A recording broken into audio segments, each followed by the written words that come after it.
uncovered for the opening prayer, hosting of the POWMIA flag and pledge of allegiance. A prayer for our veterans.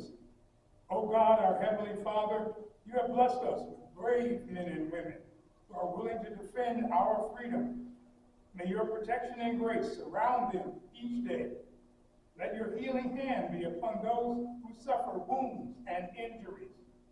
May those who have made the ultimate sacrifice rest forever in your holy presence.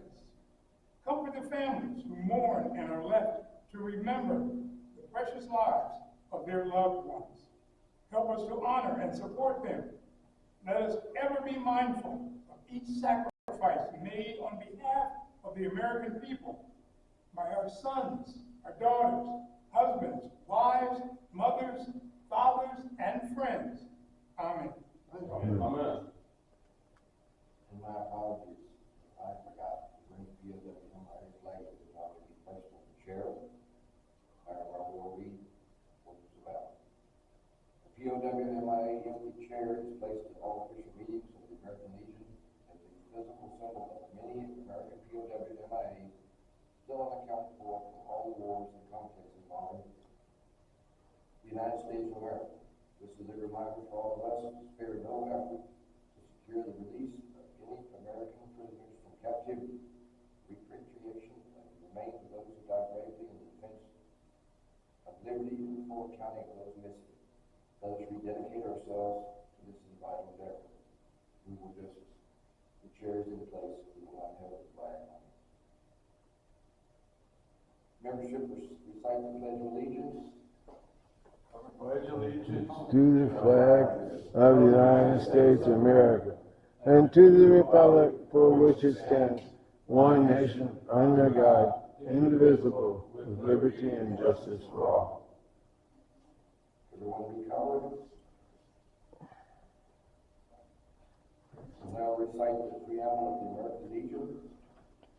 For God and country, we associate ourselves together for the following purposes: to uphold and defend the Constitution of the United States of America, to maintain law and order, to foster and perpetuate 100% Americanism, to preserve the memories and instincts of our association in all wars, to advocate the existence of a new obligation to the community, state, and nation, to combat hypocrisy of both classes and masses, to make God the master of might, to promote peace and goodwill on earth, to safeguard and defend against prosperity, the principles of justice, freedom, and democracy, to consecrate and sanctify our comradeship, our devotion, mutual helpfulness. I now declare Audie L, Working Post 336, Department of Texas, regularly convened. Thank you.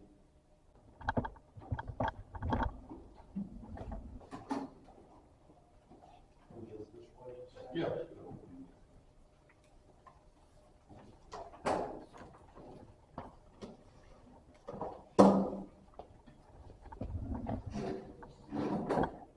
Well, I didn't expect this, so I didn't prepare a big speech. Some of you know that I am the District 7 Community Liaison to the San Antonio Veterans Commission. And as such, I try to bring as much information as I can. Deb is the Executive Secretary, I believe is the proper term. I will let her introduce herself, but she is the one that pulls together and keeps the San Antonio Veterans Commission on track. And, you know, I think we've got the bruises to show.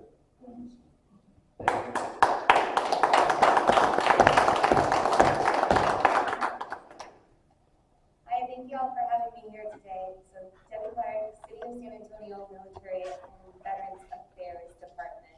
We just became a department last year before we fell under Government and Public Affairs and Economic Development Foundation.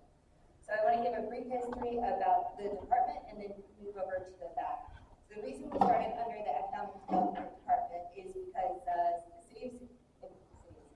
Joint Base San Antonio here is the largest joint base in the USA. It used to be bigger though when we had Brooks and Kelly, and because of the BRAC, the base reduction alignment and closure decisions, they were giving some federal funding to help react to the changes that came out of that, and that was back around 2004 or so that it stood up. And the whole mission of the military affairs is to keep the military here. It's the #1 economic impactor for the city and 4th for the state. And so it's not just keep them here, but grow and ensure that we have the right missions coming here. So we become the medical hub, military medical hub. We're becoming the cyber hub as well. We have the Air Force BMT trainees here. We want to make sure that all these missions stay here. For that, we kind of break things into 2 lines of effort: mission readiness and quality of life.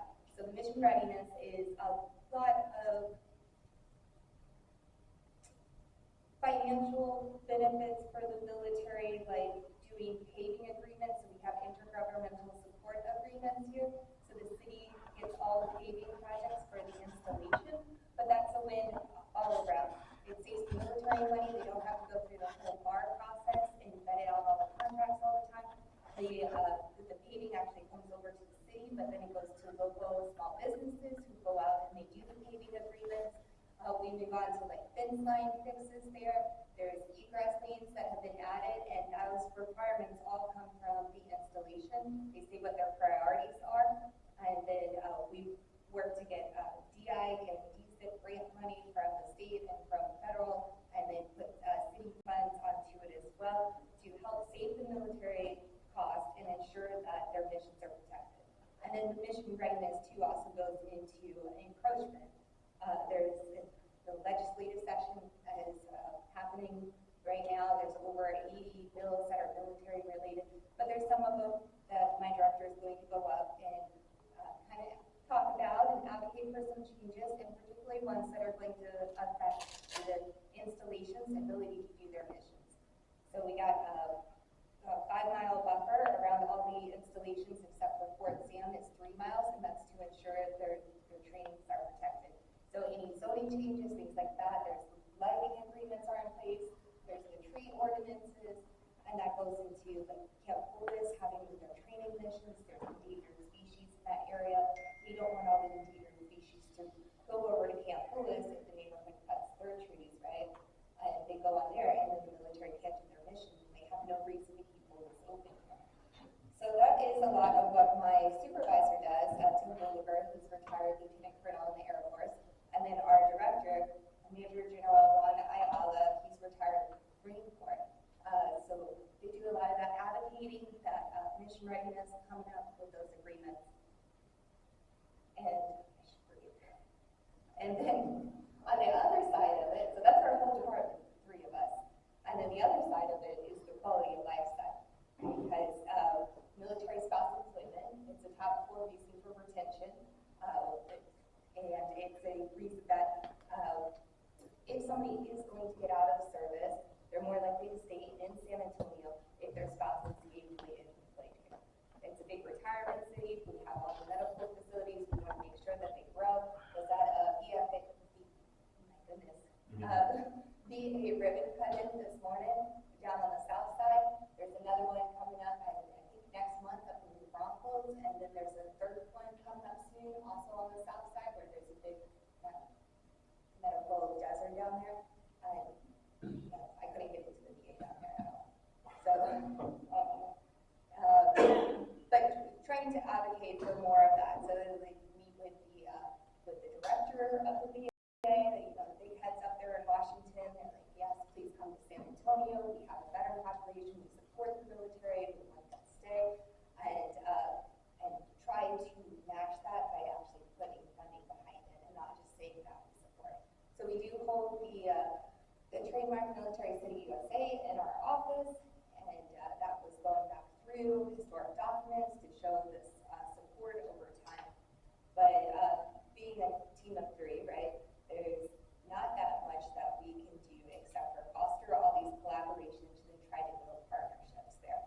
And we want for the veterans' voice to be heard. So we have the MTTF meeting. That's all for the commanders, priorities, 502nd commander, and then Army North always is representative as the senior Army here. But for the veterans side, we have the City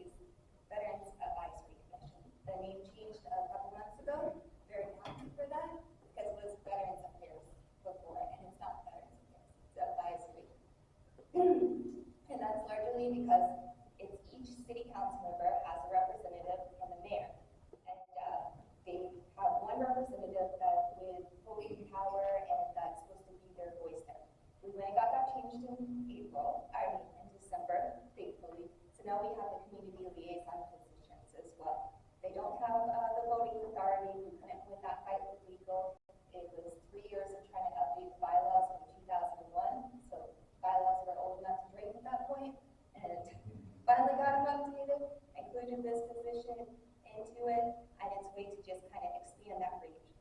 So what the BAC is supposed to do is to be that voice for their council member and get their council members to think about the military population and the veteran population. Because the majority do move out into the community, and we want to think that all the military that are here are going to either retire here or they're going to come back. They're going to be veterans as well, right? So we got to support each other. So we want them to consider them. We want them to come up with good ideas. And so the original bylaws was all about kind of being a connection to different nonprofits and BSOs that are out there. And so it was a long time with that, this one-on-one, here's this number that you should call, but that's really not effective, and there's other organizations that do that, particularly Texas Veterans Network. Their name is being changed with grant changes and all that, and it's going to be called the Alamo Veterans Network, but they're a one-stop, they're pretty much a call center. You give them all your information, they'll plug you into the different resources, and they've done the pre-screening of the different resources to know who takes post 9/11, pre 9/11. You've got to have a certain percentage disability already. That's a lot for one individual, you know. So if your board wants to do all that, that's great. And they have a super handy phone number, 888-SA for vets. So we scrapped that off the bylaws, took it away from the mission of the BAC, and then moved them over to looking inside to see where there's gaps. And so the new format is now very committee-based. They've established one for their strategic plan. There's been nothing in the past. Before it was just somebody would come in and brief, but what's the take back of this? What's the follow-up of this? We had came in last year and briefed. It was awesome. Learned a lot of information about what their plans were, that they have passes that veteran support boards can get to help members come to their meetings or to get to appointments and other things like that. Great organization to hear from, but there wasn't really any takeaway for us, and nothing that we could go to the representatives, could go to the council members and be like, we need this policy to change.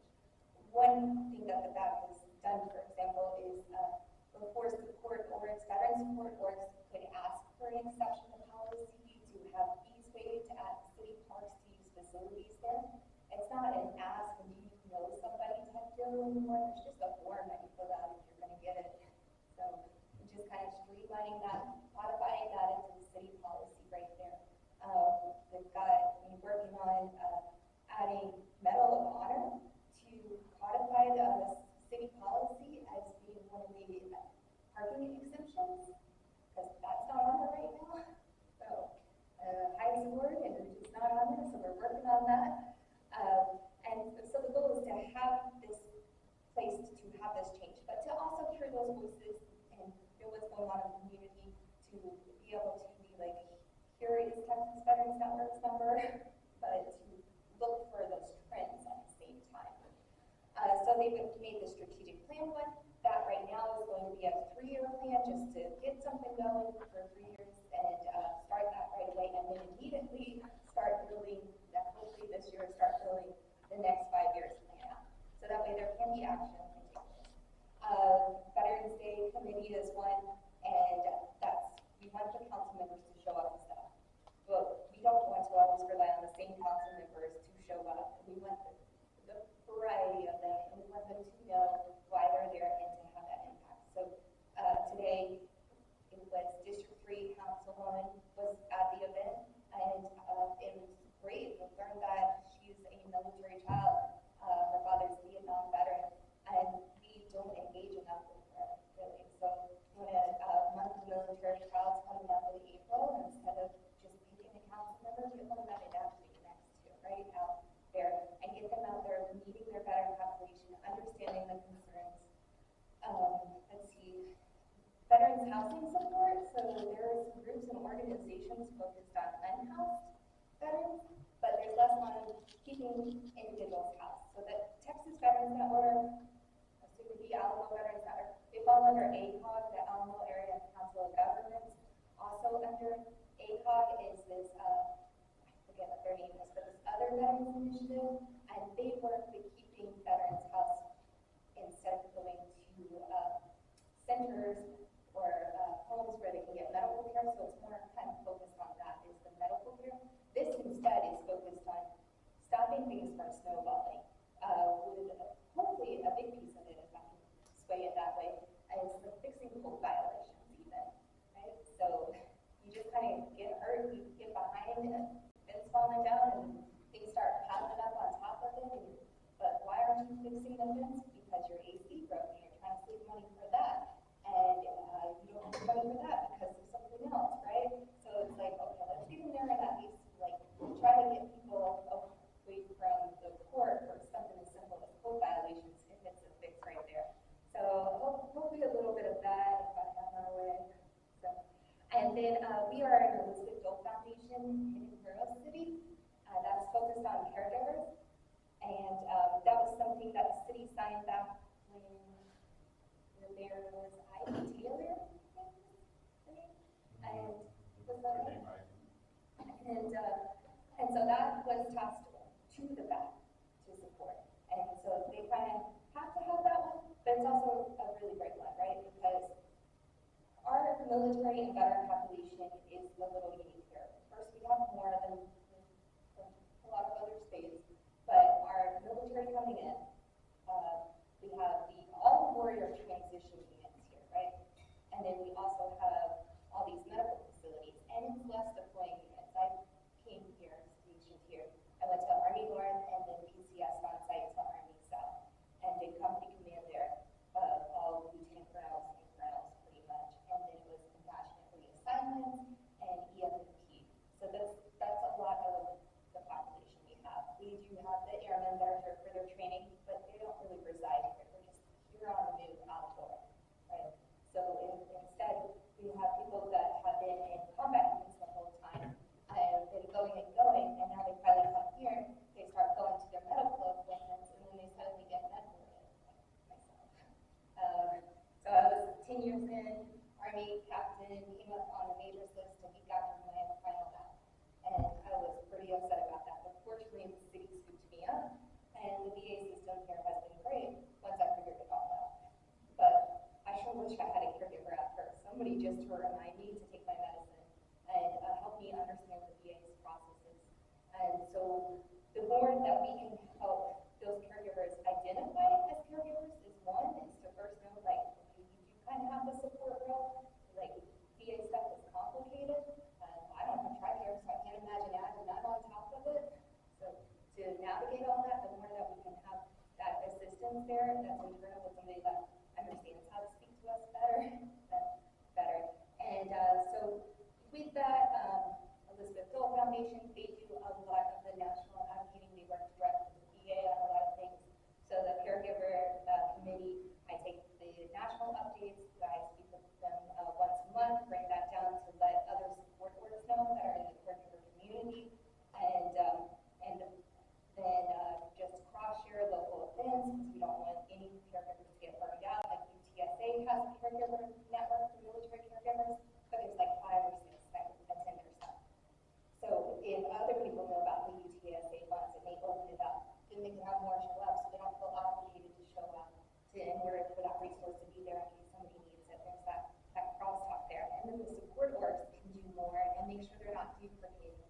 Everybody doesn't need a webinar on how to sign up for something or that in the same month.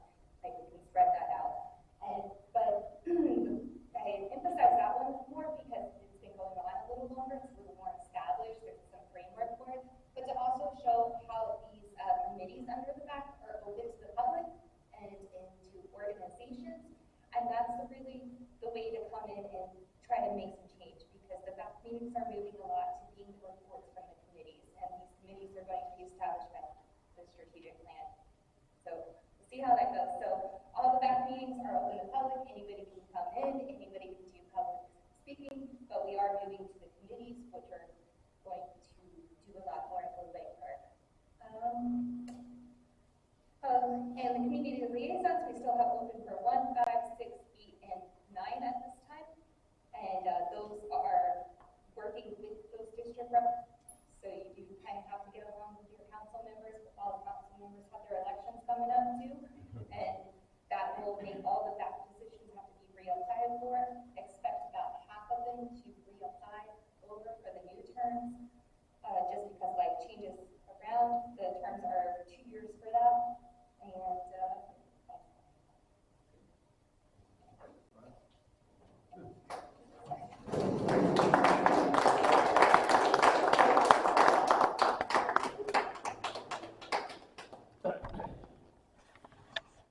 know we have at least one visitor tonight. So I invited him here, and I would like him to stand up and introduce himself. If you're not trying to pronounce your last name. Good evening. I don't know if I should go by my military, my name, or civilian. Military name, I'm at Greenland topics. U.S. Navy. I've been in for a total of 7 years, about 2 months now. And in about 2 months, I'll be transitioning off from active duty to reservist. Civilian name, Nicholas Antikis. I met Mr. Richard over here at I forget the name of the church, but met him at church. Amongst talking with him, he invited me to see what the their community is about. Thanks, thank you everyone for your service. It feels good to be amongst other veterans. I'm excited to see what it takes. Thank you.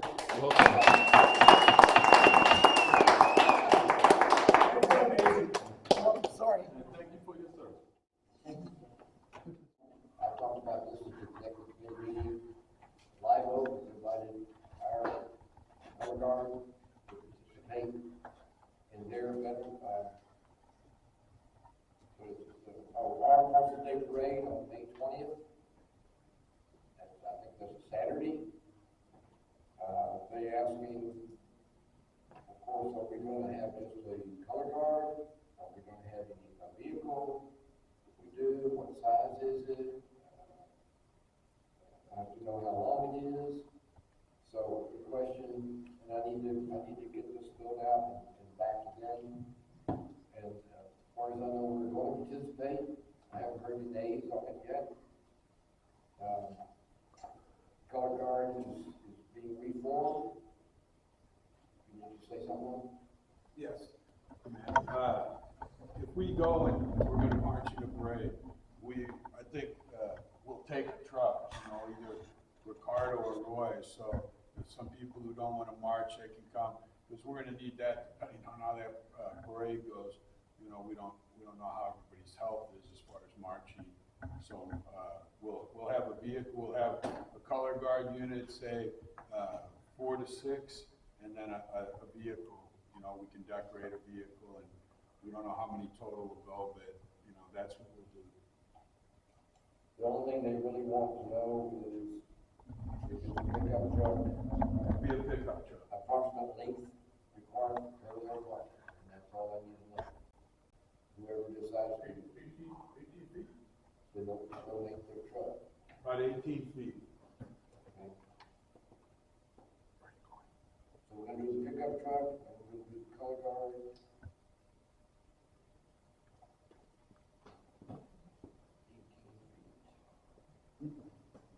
We're looking at 5 to 6 or 6 to 7 members.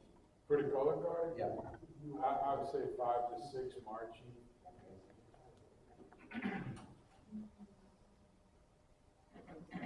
Do we have time for the 20 minutes? No, I need to find out. As soon as I get this information together, I need to contact the MC. I need to rewrite that 2 to 5 line letter too. I gotta do that before I can turn it in. No, they didn't, this is all they gave me. They didn't have a time. And I gotta find out. Oh, okay, I know where it's gonna be at 7901 Shin Oak Drive in Live Oak.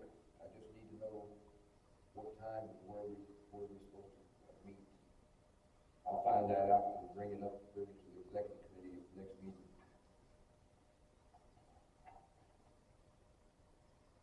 I called the school to find out about how many breakfast sandwiches we need. I still haven't got a call back, so I'll start calling again tomorrow. We're having our annual teacher's breakfast here at 6:30 hours on the 24th of February, as we do every year. The teachers seems like the Chick-fil-A sandwiches that we got last year, and they asked us to do it again. The only thing I don't know is how many we're going to have to buy, and how many sodas and water we'll need to pick up. We had fruit with those too, with those sandwiches. Like some fruit cups we had, remember? Did that come with the sandwiches? I don't remember. Ricardo, you remember? Those fruit cups that? What about them? Well, we had them last year for the teachers. Yeah. They came from, Chick-fil-A. Chick-fil-A, yeah. Okay. All right.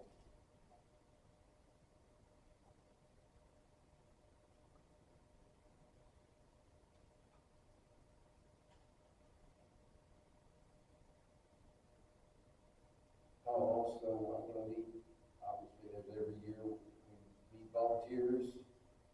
So we need volunteers. You can't hear me? I can hear myself through this. So you volunteer? I already volunteered. Anyway, we need volunteers for the teacher's breakfast on the 24th of February. You're always good. Got your ukulele with you. We got one. I got 4 plus myself is 5. I'll be with my camera. I'm sorry? So I'll be there with my camera. Oh, you're gonna be there too? With my camera, yeah. Maybe I gotta pick you up at 5, 6 o'clock. I gotta get up at 3 o'clock tomorrow. Eddie will be there also. Yes, Eddie. Yeah. There's about 7 of us all together. Richard, I would come, but I don't have a free hat. What day now? 24th. It's a Friday. Day after Thursday.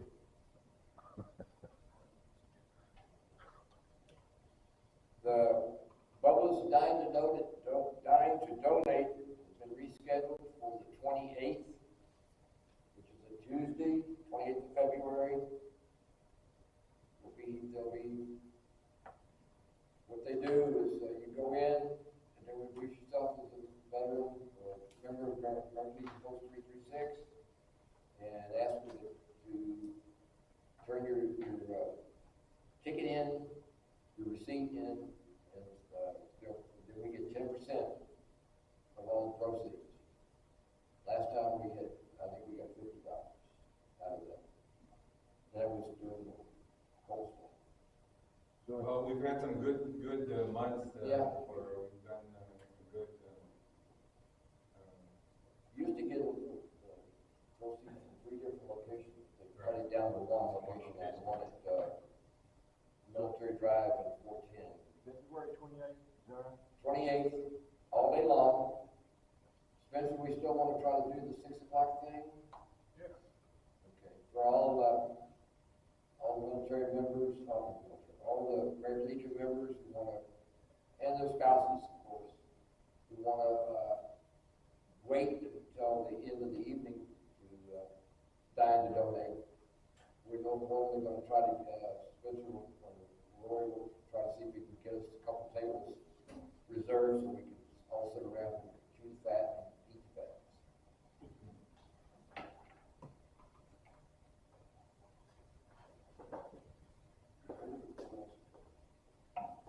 Does anybody need a reminder?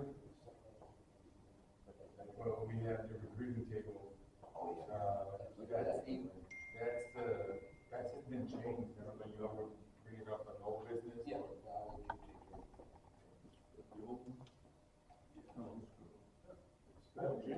It's Tuesday, February 28th. Yes. Tuesday, February 28th. Yeah, it's I knew that. It's gone now. I need a motion on the floor to suspend the meeting, to allow our chaplain to present the 4 chaplains program. No. I move we suspend the regular scheduled meeting and proceed with the 4 chaplain program. Second. I have a motion on the floor and suspend the meeting for the 4 chaplain program by Vice Commander Reachbach, seconded by Lori Mendez. Do I hear the discussion? All in favor? Aye. Opposed? Motion carries. For those of you,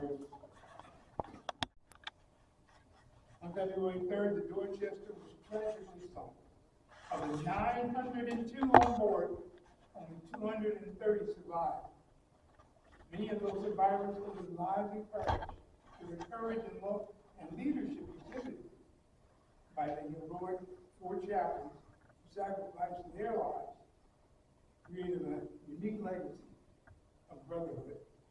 Since 1951, the Chapel of 4 Chaplains has spread the message of interfaith cooperation and selfless service, touching the lives of thousands of people across this great country.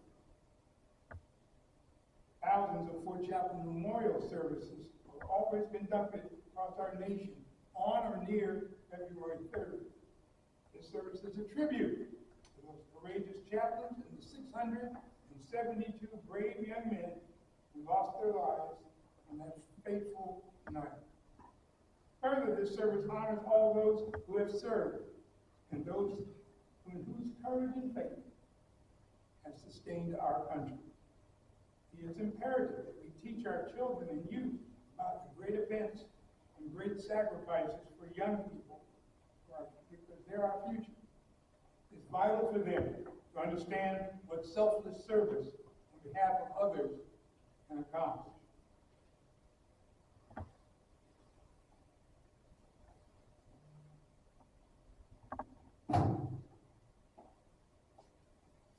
The 4 chaplains, men of God, a rabbi, a Roman Catholic priest, a Methodist minister, a Dutch Reformed minister, all Army chaplains.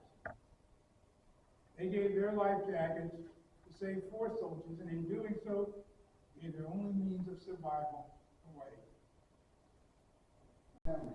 He was blessed with a sunny disposition, a beautiful singing voice, and a love for music. He also loved a good fight and was leader of the South 12th Street Gang. When he was called, to the priesthood. He played ball with the boys of the parish, organized sports teams, and war came around. Went with his boys into the Army. He began active duty on May 9, 1942. His wonderful voice raised a song and prayer to comfort those around him could be heard until the final moments of February 3rd, 1943. God's call to ministry. Fox went back to school and later was ordained into the Methodist denomination. When war came, he once again enlisted, telling his wife, "I've got to go. I know from experience what our boys are going to face. They need me." Fox began active duty on August 8, 1942 and served until that fateful morning on February 3rd, 1943. I light this candle in memory of Chaplain George L. Fox.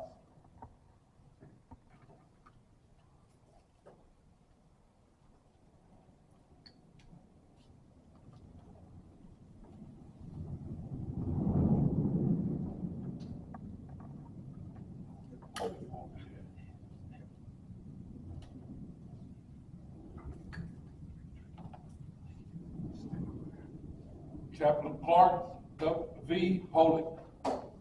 Clark V. Poling was the youngest of the 4 chaplains and the 7th generation in his family to be ordained in the Dutch Reformed Church. When war came, he was anxious to go, but not as a chaplain.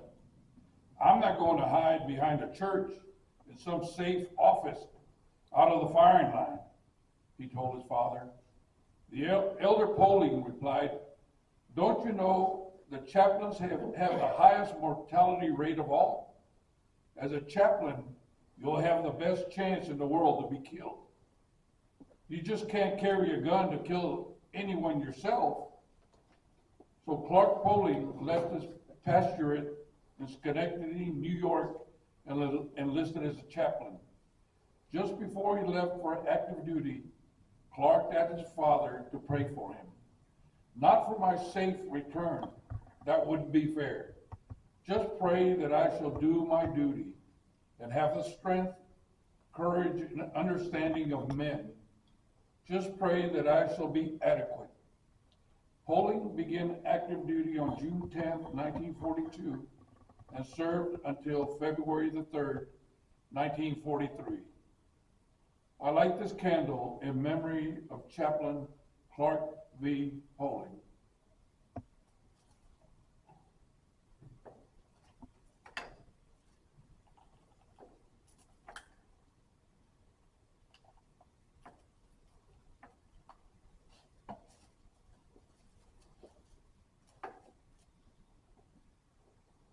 Alexander D. Good was both an outstanding athlete and scholar.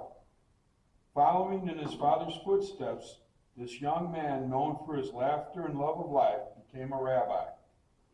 While studying for his calling, he joined the National Guard and kept up an active membership.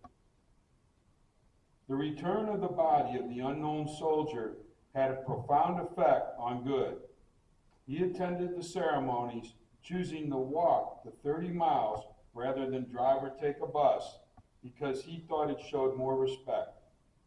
Good married his childhood sweetheart and was serving a synagogue in York, Pennsylvania when World War II broke out. He served on active duty from August 9th, 1942 until February 3rd, 1943.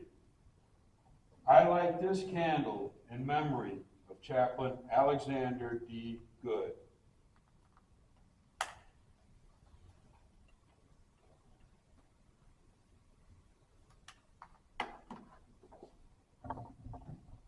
Thank you, gentlemen. For all those who can, please stand and uncover for prayer. God of our fathers and our God, we thank you for the unity that the USAT Dorchester chaplains, these 4 men of God, demonstrated in life and in death. Unity that is not uniformity. Unity that strengthens within each of us every worthy loyalty of faith and patience. Unity that transcends all our differences and makes us one in loyalty to our country and our fellow men and to you, our God. Grant us now your abiding presence, and may we remain faithful to the spirit of our 4 chaplains who, having learned to live and serve together in death, were not divided. Amen. Amen. Please recover. And let's render a ceremonial slow salute to the 4 chaplains. Attention. Present. Yep.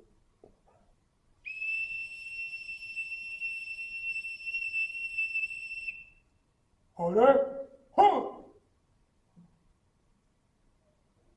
Hattie. Thank you. This concludes our 4 chaplain ceremony. Thank you all for your participation and your interest. Any discussion? All in favor, say aye. Aye. Opposed? Carried. Motion carried. So, on my Americanism report,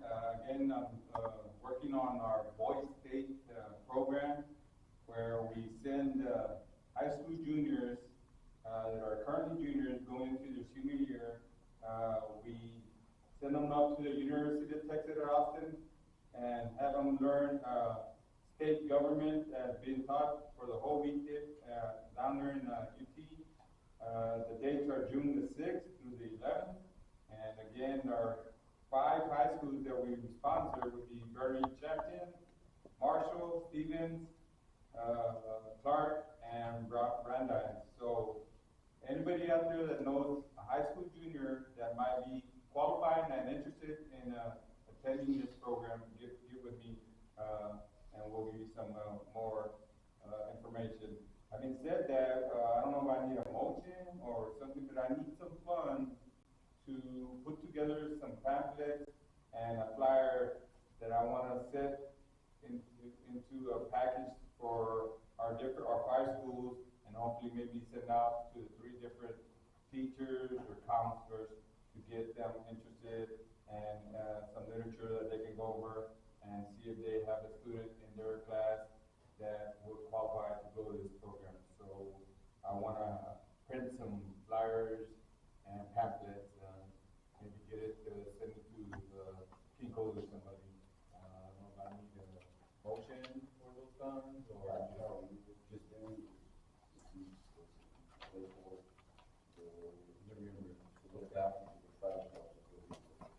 so right now, Boy State is the only program that I got going, and like I said, it's the month of June, so we got some time, but that's all I have for American News Report. We are in the process of trying to cut off the front bumper. They really weld that sucker in there pretty good. And, but Gilbert ordered a plasma cutter, which will be able to cut the parts out really easy and faster than a torch. We did find 2 other cracks in the back of the rails of the frame of the Jeep, but they can be welded back together and sanded up. The box that I had at the Golden Corral collected $64 in the last 2 weeks. I brought it in and add that to the thing. I know what I was going to bring up. This is tax season, and we are a nonprofit organization. And if you want to donate anything to the Post or the General Fund or to the Jeep Fund, I know some people that they did that. They donated some money just specifically for the Jeep that haven't completed. Hopefully, we're going to have it done by November. That's our goal.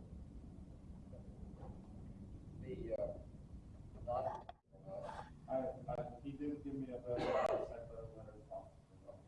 So anytime anyone donates to the Post for any reason, and you want it deducted from your taxes as a charitable deduction, you have to have a letter from the Post stating where it wins and lies.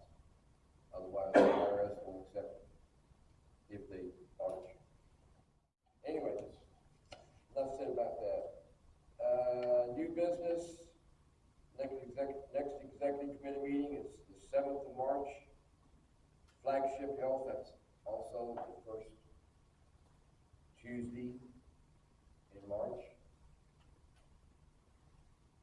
At 7616 Claver Road, Suite 130. Most everybody's already been there. I'm trying to schedule a buddy check. In fact, I've already got it on the Flagship's calendar for 11 March from 10 to 1200 hours, Flagship Health. That's Saturday. Do a buddy check and a post revitalization. Then the next general membership meeting is Wednesday, the 15th of March. Again, Flagship Health, because the school is closed for spring break. We'll return to the school in April.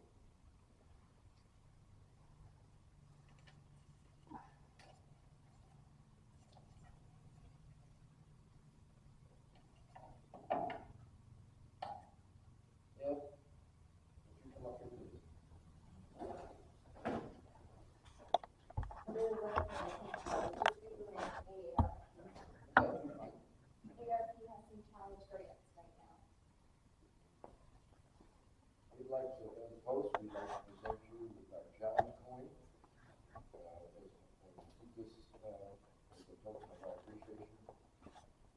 I love you.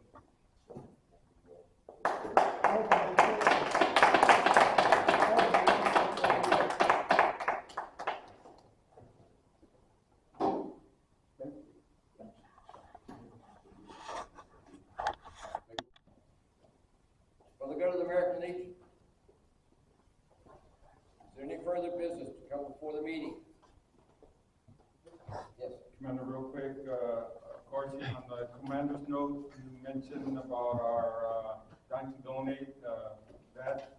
Don't forget, you can also take your picture with all your electronics and pass it on to your friends so that they come and. So it is February the 28th. So like I said, take a picture with this flyer, spread it out to amongst your friends and family, and try and come and raise some money. But on a note, as far as the recruiting table, we're scheduled to have a recruiting table at front of Bubba's on the 25th of February, 24th. Well, I got a phone call this morning. It inadvertently was already taken, so they sent it to move us to March the 4th.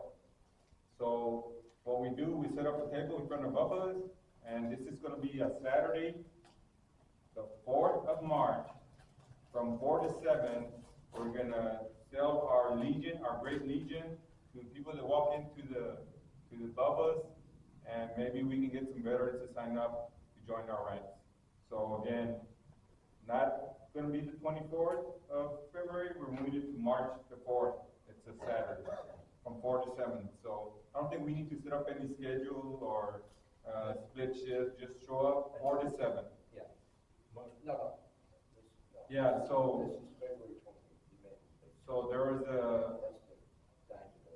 Right. Changed this on there to February. You notice there's January. We just noticed that minutes ago. So not January, it's February.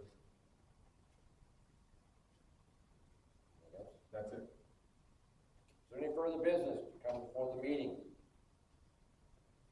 Is there any further business to come before the meeting? All rise and uncover. Chaplain will offer prayer.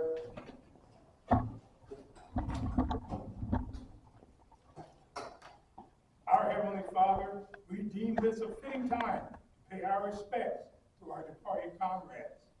As we stand with bowed heads in reverence to them, let us remember the good deeds they accomplished.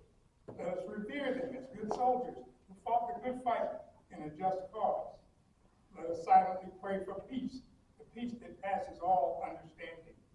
And let us in mind and soul consecrate our hearts and lives to the real America, the land of the free, the home of the brave, the America we're fighting for. As we stand in silence to our departed comrades, may we sincerely say, may their souls rest in peace. Let us also remember the POWs and MIAs still unaccounted for from the wars and conflicts. Amen. Amen. All covered. Until we meet again, let us remember our obligations to our country can be fulfilled only by the faithful performance of all duties of citizenship. Let service to the community, state, and nation be ever the main objective of the American Legion and its members. Let us be ever watchful for the honor of our country, our organization, and ourselves, that nothing shall swerve us from the path of justice, freedom, and democracy. Colors being in place, and salute. I now declare this meeting of Audio Emergency Post 336, Department of Texas adjourned.